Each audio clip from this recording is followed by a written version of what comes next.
was your name?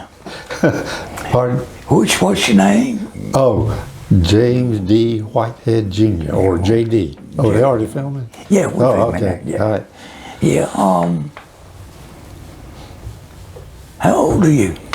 I am currently 82. I'll be 83 in December. Okay. December the 1st. Were you born here? I was born right here in this hospital, December the 1st, 1 week before Pearl Harbor. Oh, okay. And my dear friend Russell Turner was born December the 7th, the day of Pearl Harbor. Good Lord, yeah. Why did your daddy open up the hospital? Why? Yeah. He loved obstetrics, and when he came to Lake City, it was obvious that when you're doing home deliveries, which is all there was, the home deliveries, once you run into an obstetrical problem, there are 2 or 3 different maneuvers. For instance, if the foot is coming out first, or the woman has a tight pelvis and you can't, there's not room for the delivery, you're stuck with a couple of maneuvers you can try to do on the baby, most of which don't work. Or you got to have a C-section, or you're stuck with a fetal maternal disaster. And so he wanted to be able to do cesarean sections. Okay. And of course, to do that, you got to have a facility. Right. And so his prime interest was doing it for obstetrical reasons. Unfortunately, or fortunately, that evolved into acute care for a little bit of everything, not just obstetrics. But his prime motivation at the time was obstetrics. And he had good help from Dr. Timmons and Dr. Singletary later as he came into town. Okay. But that was his prime motivation. Now, who delivered you? Dr. Singletary. Okay. Yeah, your dad. Was he? You were the first child too, weren't you? I was the first boy. I was the first boy. Yeah. My sister Mariah was the oldest. Okay. And but the funny thing about Herman Singletary is when Daddy came to Lake City, there was no place to practice. He didn't have any money. You're talking early 30s. There was nobody had any money. But he went to Dr. Alva Weaver, had what's now the M&D, I guess it's still the M&D drugstore. That was Alva Weaver, my granddaddy. That was his drugstore, and he gave Daddy a room upstairs to use. Upstairs? Yeah, and he had a room upstairs or in the back. It was either in the back or upstairs. Okay. I'm not sure. Might have been. I think I remember you saying upstairs, but maybe it was just in the back, gave him a back room, and he opened his office there, and uniquely, there were 2 soda jerks working in the front of that drugstore. Were my mother and Herman Singletary. Oh, no. And he was there for a couple of years, then he moved to the corner store there that the Singletaries had right there by the railroad, and put an office in there until he was financially able to. And he built the hospital, infirmary as it was called. Yeah. What's the difference between a hospital and an infirmary? I have no earthly idea. I do not know. In the Army, you went to the infirmary, right. But it was really a hospital. So I'm not sure what the difference is. I guess I should Google that and find out. But was your daddy from here? He was born and raised here. Okay. He was, his granddaddy was born in 1835, and he was a Civil War veteran. He was in the turpentine business. Okay. Came out of North Carolina to this area, and of course turpentine business was a huge business. Yeah, it was back then, yeah. And he was also in the War of Northern Aggression, as we call it. That's true. He was a mule skinner. Okay. And we used to, when I first heard that, I thought, what in the world is a mule skinner? Well, the mule skinner was actually a very talented person because they could handle a whole a series of mules, pulling a wagon and pull armor in the Civil War. They'd throw little pebbles and control the mules and all. Yeah. So it was actually a very talented thing. But his grandfather was finished, and he's buried right at the Baptist church. Okay. Yeah. He and his wife are both buried right at the front edge of the Lake City Baptist Church. So, and I think he lived until like 1921 or something. He's lived a long life. But then his son was the first James D. Whitehead, M.D. He went to Medical College of Georgia, and then he came and practiced initially in Lynchburg, and then came to Lake City. And unfortunately had a bad stroke at a young age, and with the combination of his stroke and the depression, the family was basically desolate. And Daddy was born in 1906, so his daddy died when he was like 14, and but Daddy always wanted to be a physician, and he through a lot of hard work, going to Carolina and working. He had 2 jobs when he was at Carolina. He managed the snake collection, the herpetoриum, and he managed, he had learned to sew. And so he repaired shirts and trousers and all for people as a seamstress, working his way through Carolina. How about that? Yeah. And and then of course he went to Medical University in Charleston. But when he got out, he came to he went to an internship in Spartanburg, then came to Lake City. And that was the Depression. And so initially he spent a lot of time going to New York because he wanted to learn new things. He knew ultimately he wanted to establish some type of infirmary, hospital, whatever. And so he did a lot of postgraduate work, which I've got tons of letters where he went back and forth to Roosevelt Hospital, other hospitals in New York City, learning new things. And that's where he learned really to do cesarean sections. That's where he learned an EKG. And that was a new thing, wasn't it? Oh, yeah. Cesarean. Yeah. And then he learned that, then wanted to have EKGs. He learned, people forget how new these things are. EKGs were in the 30s. No such thing before that. The anesthesia we take for granted today. It was only anesthesia with ether up until the 20s. And then Daddy tells stories about when he was having to use ether anesthesia here. Of course, you got a little drip to get something in the eye. It's a disaster. But some of the first surgeries done here, and the records I have, were ether anesthesia. And then, of course, halothane and all came out in the 40s, and now we got Propofol, which is great, and in and out, and you don't even know you had anything done. But all that's modern medicine. And so anyway, he spent a lot of his time getting additional education so he could bring it back here.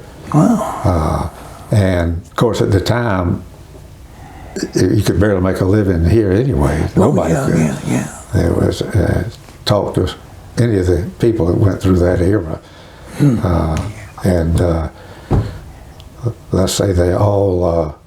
None of them had any good stories about how wonderful it was.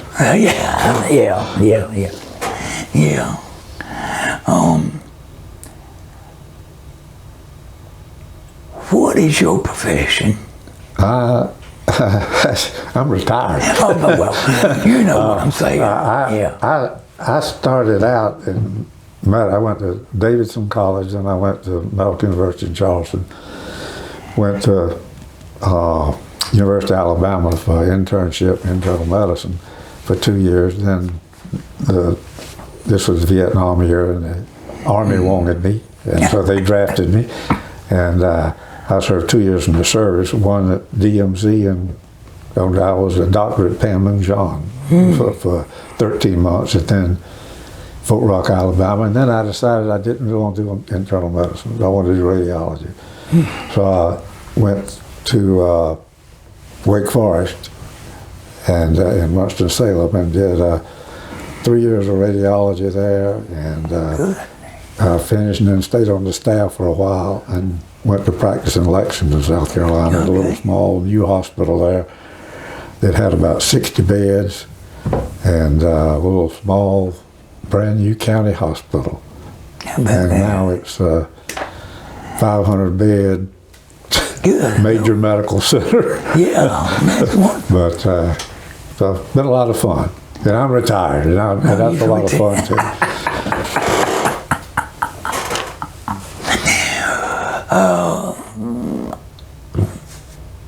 Did you work here as a teenager or whatever? I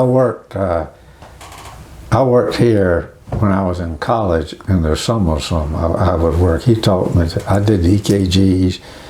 I became a phlebotomist and drew blood, whatever blood needed to be drawn. And we work in the lab back here doing some lab tests. But actually, my first job here was when I was between 6 and 8. I would leave the grammar school to walk home, and I came by the hospital, and I had to stop and fill the salt and pepper salt shakers back there before they would go up to the rooms. That was my job, fill the salt and pepper shakers. And then after I finished medical school, Daddy was sick a couple of times, and I would, if I was on vacation, I'd come home and I covered his practice, maybe for 3 weeks total, over the couple of years, but that was it. I never really, formally worked here.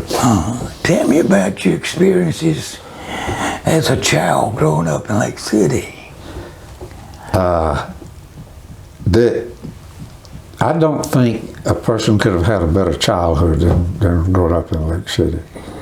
It was, the educational system was fantastic. You were loved everywhere you were. The churches were active. You had three major churches, I guess. But the whole community was such. And Lake City at that time was a wealthy town. When I came in the 60s, 50s, after the 40s, after the war, 40s, 50s, 60s, Lake City was a very wealthy town, as you know. Yeah. And so you were loved everywhere you went. Everybody knew you, and somebody was watching you. Yeah. And in my particular case, all of my teachers and everybody I saw, most of them were my daddy's patients, and that was even worse. So,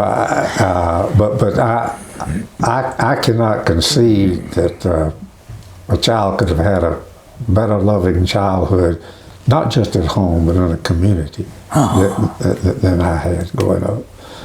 And everybody I talk to is the same way. We still have our high school reunions, and it's the same from our high school reunions. Yeah, everybody says the same thing. Yeah. Now, did you ever get in trouble as a child? It's funny. Daddy was not a disciplinarian. He didn't have to be. All he had to do was look at me. Oh, yeah. I was scared. Yeah. Now, I got one spanking that I will remember is when we lived on right where Superior Clinic, Dancing Street. We lived on Dancing Street, and I was told never to cross the road until there was a warehouse across the street. Yeah. And I was told, and one day I went over there and went around in the warehouse. I was, 5 years old, and they couldn't find me. And the police were hunting me, and everybody was hunting me, and Daddy was doing surgery at the hospital, had to quit and come home to help find me.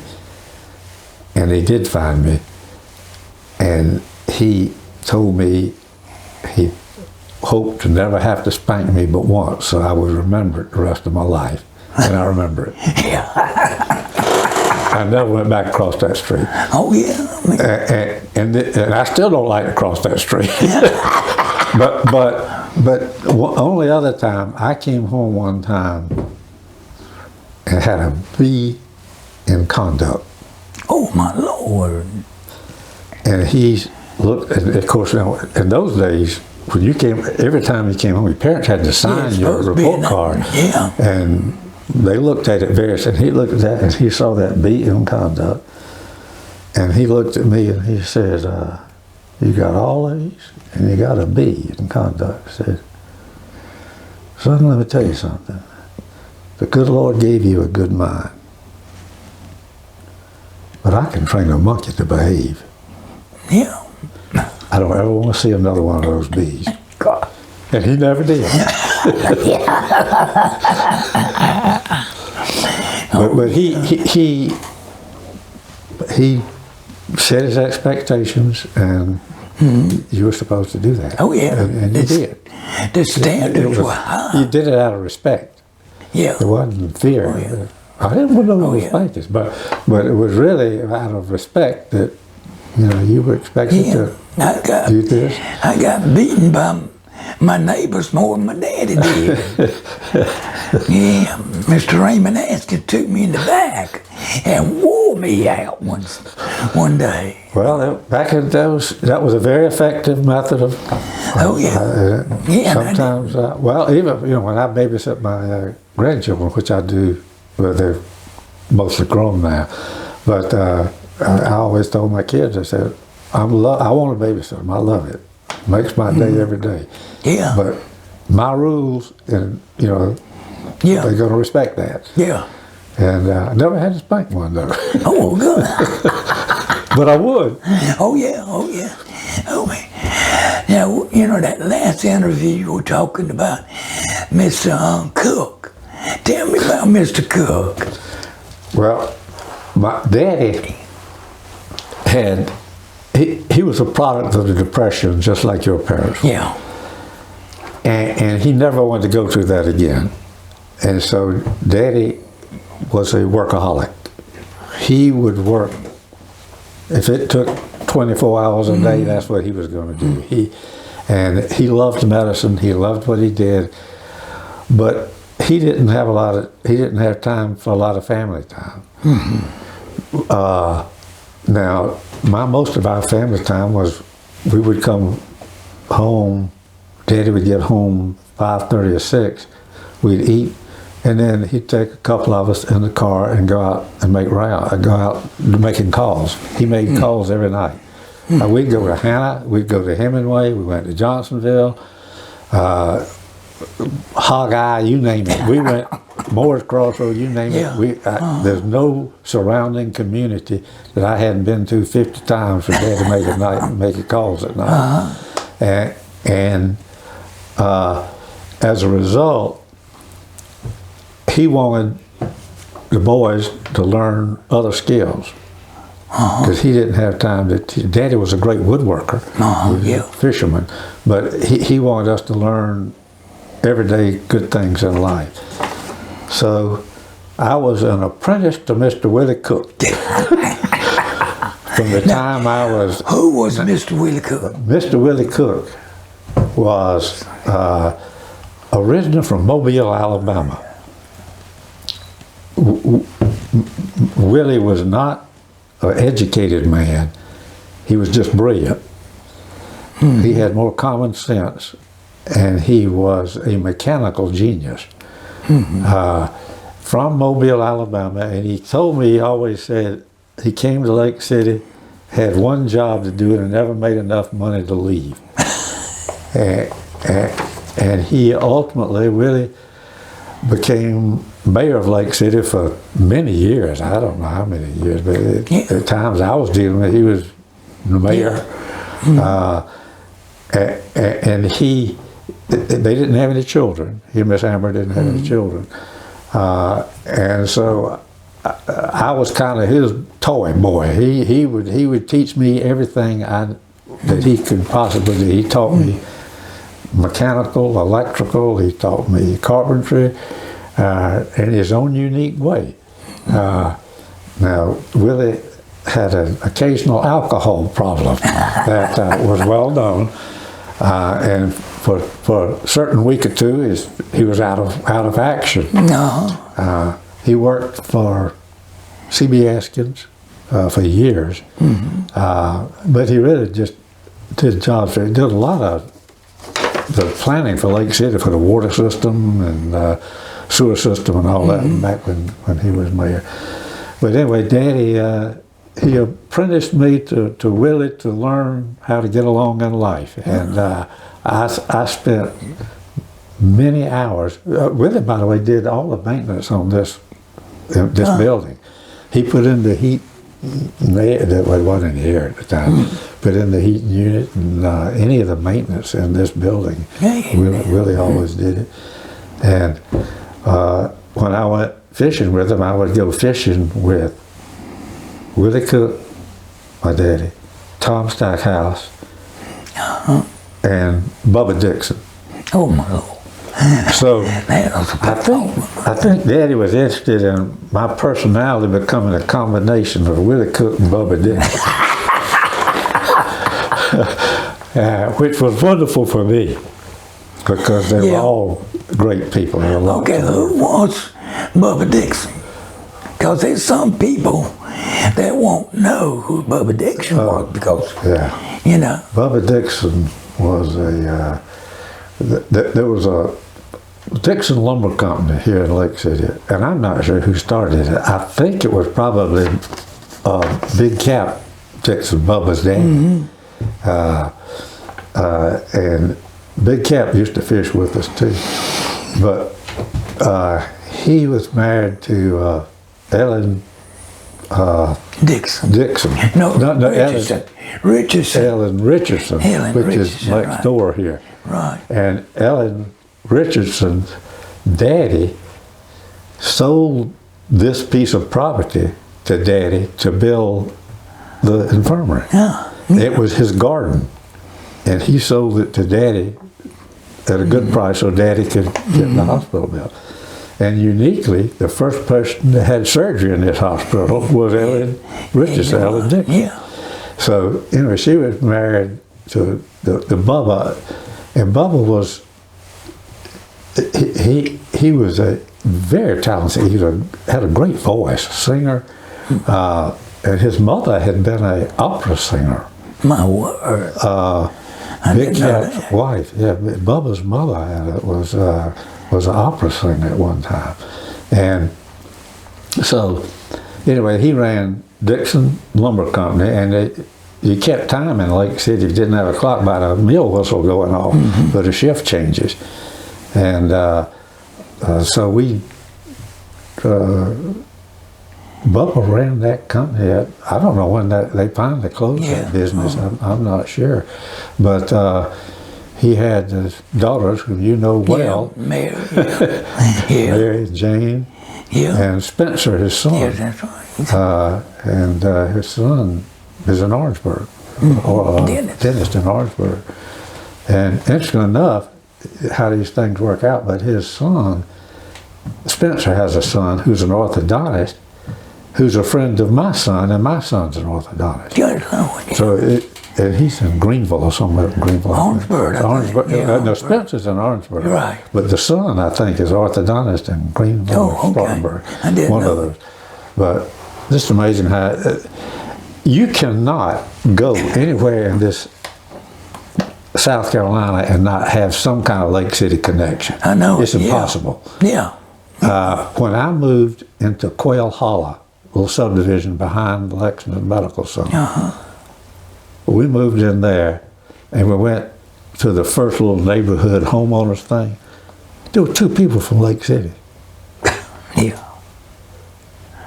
And one was from Hannah, but her parents, but Daddy had delivered her. Everywhere I go, I run into somebody in Columbia. Oh yeah, Daddy delivered me or something. It's impossible because there were so many done here. They spread all across the state, but Yeah. But get back to Willie. Willie was just a delightful man. He did all the repair work and maintenance stuff for CB Askins over the years. And CB was devoted to Willie. I'll never forget one time I was home and there was a new roof being put on his house. And I said, Willie, you need a new roof? He said, I didn't think so, but CB said I needed a new roof, and he came around here and put it on for me. Good Lord. And it turns out that the story that Daddy told me, and I never asked him about it to confirm it, but apparently, though this is a story I can't confirm, but CB obviously made a lot of money in the construction business, and he had a bad injury, a burn injury, when he was in Charleston working in the Navy Yard or something. I've forgotten what the story was. But anyway, had a bad injury. And at that time was married and had small children. And Willie Cook went and helped him out. And CB never forgot that. So whatever Willie needed, it was okay. Oh, yeah. Miss Sue, Mrs. CB, was my daddy's second cousin. So, Oh, really? Yeah. So. Oh, she was a sweet lady. No, she was. She was a sweet lady. Now, she had to tolerate those three boys, but yeah, that's true. that's a story in itself, right there. But Scott, the grandson, is a good guy. He is a super guy. Well, Bobby, still a good friend of mine, but I could talk to this thing here 6 hours telling Bobby Askins stories. They'd all be true, but wonderful people. They were. And I think I didn't realize it. I think Bobby told me that knew whether the mule station they sold all that property to Darlington. Oh yeah. I didn't know they even owned that. I didn't either. But they're between really working for Daddy and working for the town and working for CB. That was what he did. But he could fix anything. He got a couple of patents on stuff. He was really a mechanical genius. Then, when Rosalind Stewart was born, your daddy and Willie made the incubator. Yeah, true story. Yeah. They had Rosalind was born in September, if I remember right. And she weighed like 2 pounds, which was death. No. Nobody lived. Back then, 2 pounds was, matter of fact, a lot of times they didn't even try to do anything. Because it was just known you weren't survived. There wasn't anything like an incubator. There wasn't any way to help them. But so Daddy and Willie, they built this incubator, and Daddy somehow got some little small tubes and put it in her nose and managed to feed. Anyway, she's turned out fantastic. Yeah. And been one of my good friends for forever. Oh yeah, she's in your class, right? Yeah. She's, she's still, with all her health issues, she still shows up at all our reunions. But, that was, that he and Willie built, that was, Daddy would do, Willie built it. And put a little heat and air and thing in it, and it worked. They used it for a while. Actually, Daddy used to tease us that there was, right at the top of the steps here, there was a row of where they had little bassinets, like 5 of them in a row, just as you came out of that operating room. Okay. And that's where the bassinets were lined up. Daddy used to tease Rosalind all the time and said, "Yeah, you were in that bassinet right there because you were here." She was in the hospital there for months. Said, "You were in the middle right there, and you were sleeping with JD on one side and Russell Turner on the other." Tell me about some of your classmates. And your class produced a lot of talent. Yeah. Real good talent. Yeah. We had 4 National Merit winners in that class. My word, you won? 4. Were you one? No, I wasn't one. I was way back there. No, we had Catherine Gary, Yeah. Professor Askins, Bobby Askins. Bobby Askins. The other Bobby Askins. Yeah, that's right. Professor. Yeah, the one that lived across the street from me. What it was across the street Right. from you. Yeah, Professor Askins. Let's see, Catherine ended up at Duke. She went to Duke, and then she works real with the Pentagon, some computer stuff. Brilliant girl, sweet girl too. And then Professor Askins, he went to Georgia Tech. Yeah. Then Tommy went to Duke, and he was a psychologist. Interestingly, he was at that hospital where the guy that shot Reagan was at. Oh, yeah. I don't know what his name was. Yeah, Reagan's, The guy that shot him, he was at that psychiatric facility. But Vin is now, he's retired in Nashville. And the other one was, I think it was Libby Thompson. And she went to Mary Baldwin College. Oh. But we had a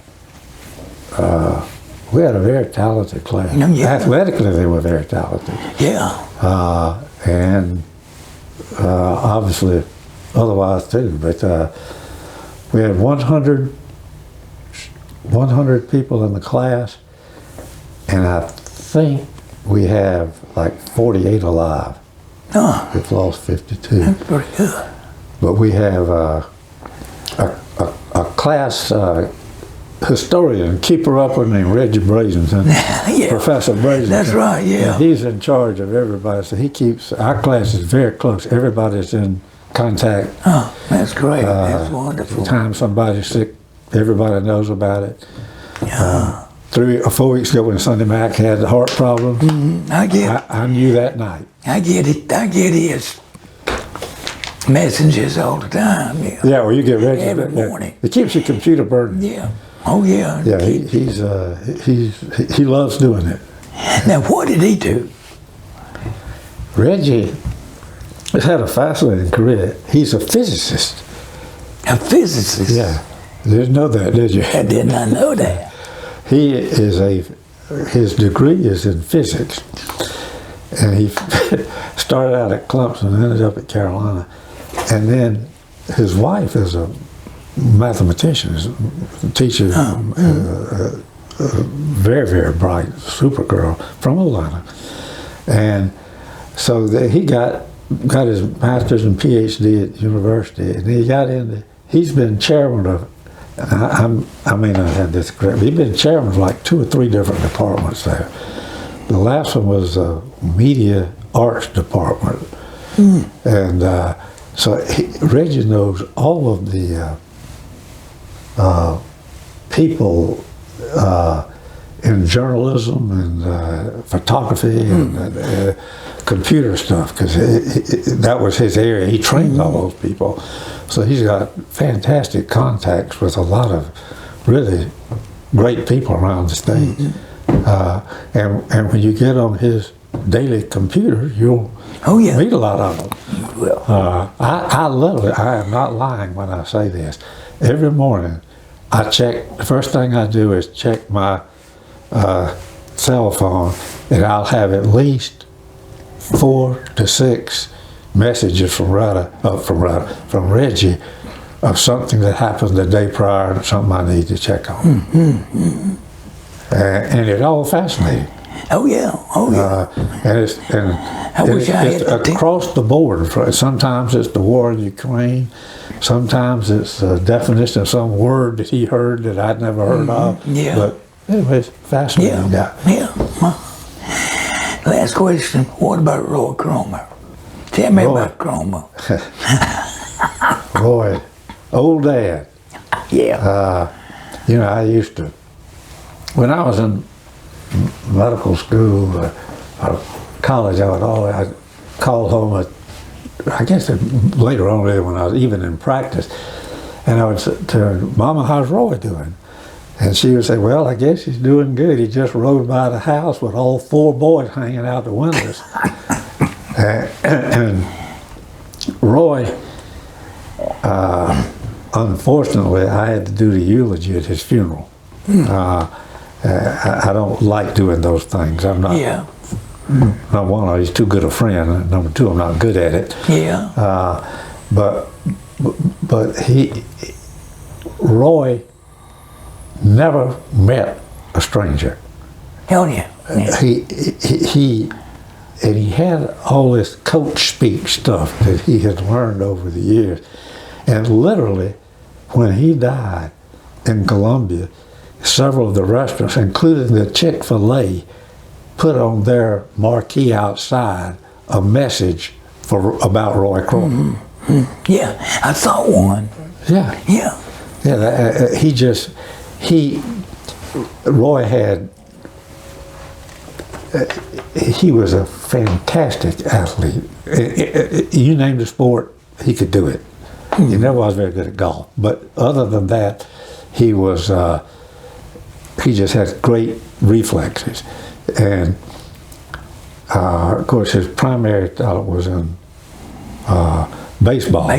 But he was the quarterback on total winning season, high school team. Yeah.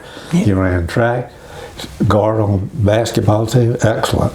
But he had this. Herb Rollins told me Roy was the most talented athlete he ever saw come through Lake City, and I'm sure that's true, except for Herb Rollins, who was talented. Right. He's born. And also, Mr. Herbst told me, he said, you got to include Don Budden. Yeah. And Don Budden, Roy and Don Budden, Roy.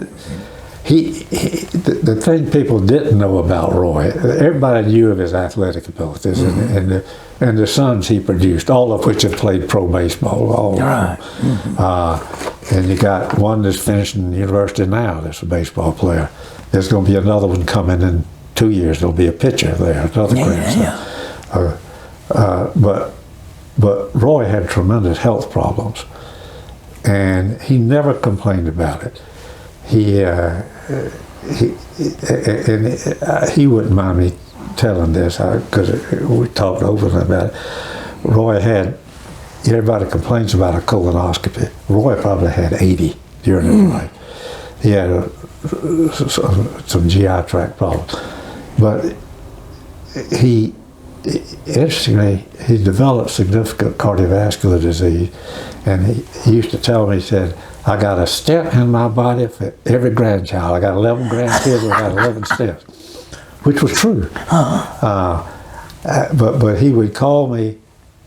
He lived in Lexington, right near me, and we talked. And I would go by. He had a little baseball setup right next to a nursing home there in Lexington, and he taught kids baseball.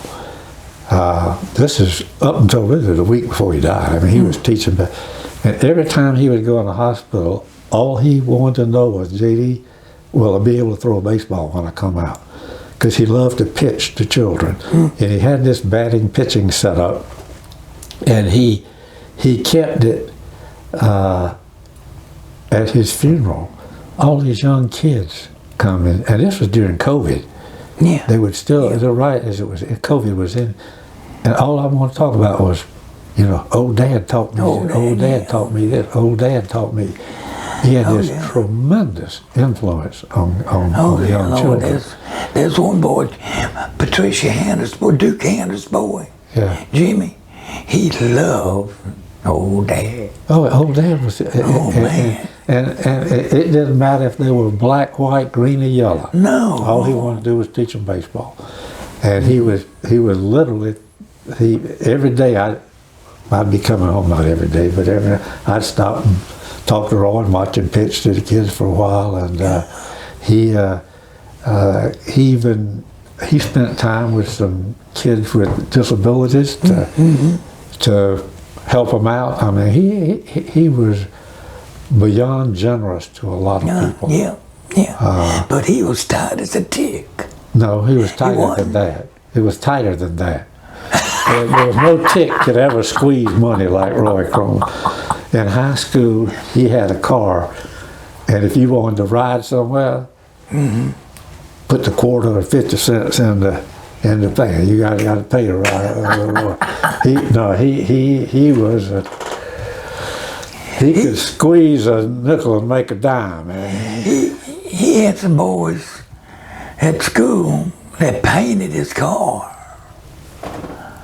Painted, I mean, just that's pretty classic. Yeah. Well, he'd go to one of his sons. Told me, said, your boy would go buy one drink at a restaurant and put 4 straws in it for the boy. Oh yeah, that's the same way with Chroma. I saw him down at the little fast food place across the street from Wentworth Manufacturing Company, and I walked in there to get a Pepsi Cola, and he had a Pepsi Cola and a hot dog and 4 boys, and he gave each boy a bite and a sweet Pepsi Cola. That was right. Yeah, he was. You know, all 4 of his boys have turned out really, really great. Oh yeah. Now I'm really close to one of DT, David Thomas. Yeah. He's the one I'm close to because this is another Lake City story. DT came to, when they were living in Lake. DT came to date my daughter. And I said, Roy, I don't know if I want my daughter dating a Chroma. You know, I mean, I always like to have it. Anyway, they dated for a couple of times, and then for whatever reason, they weren't dating anymore. And then my daughter was down in Columbia at 5 Points with a friend of hers, and DT saw her and called Jenny and said, Jenny, I need to meet that girl, who was one of Jenny's good friends. He did. And they got married. Well, about a year and a half later, Jenny and DT and his wife were in Beaufort, and they become friends with a guy down there, and said, Jenny, you need to come meet this guy. And it was Craig Summerall, who my daughter married. My word. So I mean, it's a strange. Yeah. No. And they've both been married over 20 years, something years now. So it worked out. But it's a classic South Carolina story. Oh yeah. Oh, yeah. One more question. Why did your daddy close this infirmary? You know, number one, he was getting up in age.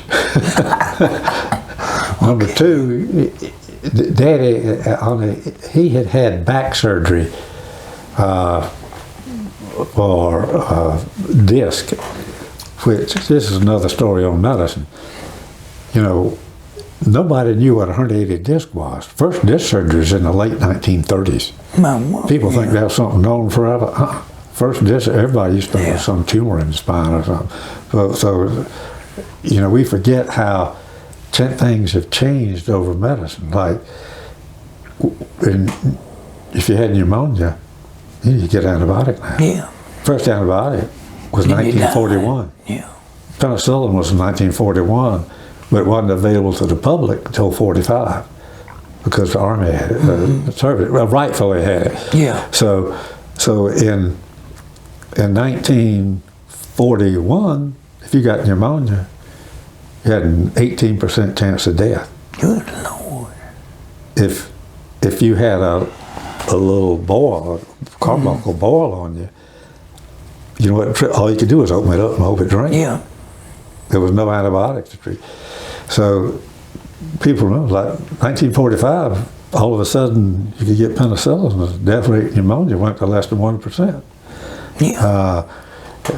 Then you had, like I said earlier on, you had ether anesthesia. At the time you started getting anesthesia, which could make surgery and everything else a whole lot better. But I think at that point, the government was getting into medicine. Daddy would have had a choice to upgrade everything and put in an elevator, for instance. You know, you pull that rope in there to get that elevator. There's no way the government would allow patients to be upstairs with that elevator. So he'd have to spend whatever many thousands of dollars to put in an elevator. He would have had to put in, upgrade a lab. He would have had to bring in an x-ray and other x-ray stuff.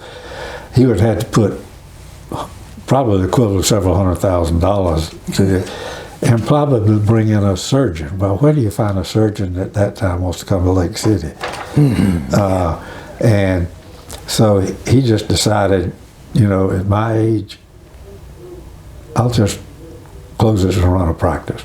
And so he just, you know, ran the family practice, which is what he loved.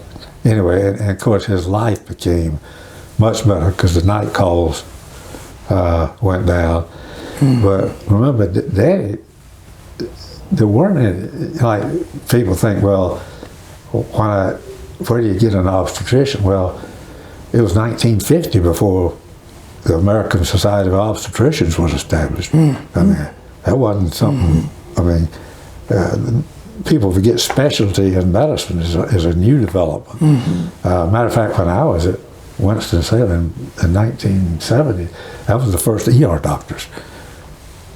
It used to be ERs were covered by whoever you could find on the phone. The specialty of being an emergency room doctor came about in early 70s. I didn't know that. So, you know, and I tell people in my particular specialty, radiology, I finished my residency in 1974. There was a minor little thing called ultrasound that really wasn't worth a hoot yet. There was no CT, and there was no MRI. CT didn't exist until 1975. MRI. So today, when you go to the hospital, you got ultrasound, CT, and MRI, none of which existed when I started my medical career. No. So if you don't think you need to keep up your education, Oh, yeah. if you're going to be a physician, you got a rude awakening.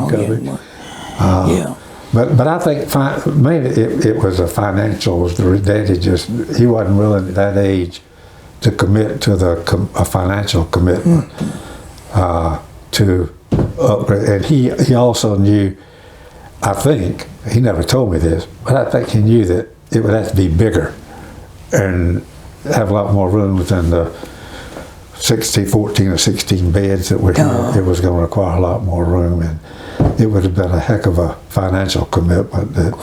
He'd been through the Depression once. He wasn't going again. You're going in now. Yeah, he wasn't going to do that again. And he loved to, you know, the other thing he did, for instance, like, there was no pathologist. Daddy did all the autopsies. In Lower Florence County, if you got shot or something, the sheriff, they needed an autopsy. Daddy did the autopsies here. I did.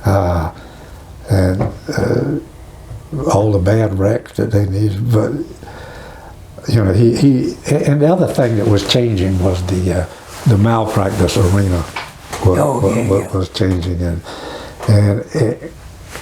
that was a foreign thought to my daddy. And I think if someone had brought a lawsuit against him, it would have destroyed him. And I think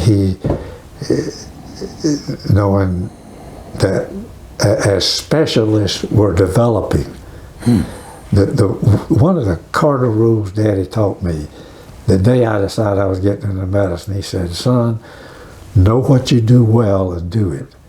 What you don't do well, refer. Don't ever get in over your head. Don't let your ego make you think, if there's somebody around that can do it better than you do it, send it out. And I think at that point you were getting specialty development everywhere, and he realized that you could get things done better in a special subspecialty area by going somewhere else. Now the other side of that is, nowadays you go see a doctor and the doctor's sitting there looking at a computer, not talking to you. And back in Daddy's day, Dr. Tumnus, Dr. Singletary, Dr. Evans, they could walk into a room and make you feel better. Oh, yeah. Dr. Timmons. Yeah. And when I had my accident, it saved my life. Sure. And I went to him, and he was always, he stopped and we talked. Yeah, and they would talk to you. Yeah. And now the doctors have 12 minutes to get you in and out of that room, and or else the hospital or the government's going to dock them in. I do have a good GP, though, I declare. Yeah. Wade Lamb. Yeah. Raymond Lamb's son. I think you may know Raymond. He sits down and talks. Well, I taught him. That's one reason. But but the days where, even in those days when they didn't have a lot to offer a patient, they certainly made them feel better. Oh yeah. And that's kind of a lost thing these days. Oh yeah. It's too busy. Yeah. People Everybody's busy, I don't know. I still, when I go see my physician, he's sitting there looking at the computer, and hey, I'm over here. Yeah. and it used to be, and it still is, you can learn a lot about what's going on with a patient by just looking at them. Yeah, and then talking. And talking to them. Mm-hmm. It's a lost art. Oh yeah, but it is. Some doctors still have it. Some of them got a personality. But when you interview for medical school, all they want is your grades and your test scores, and they don't really care about your personality too much, or what kind of social skills you got. And I kind of like my Willie Cook social skills. Yeah.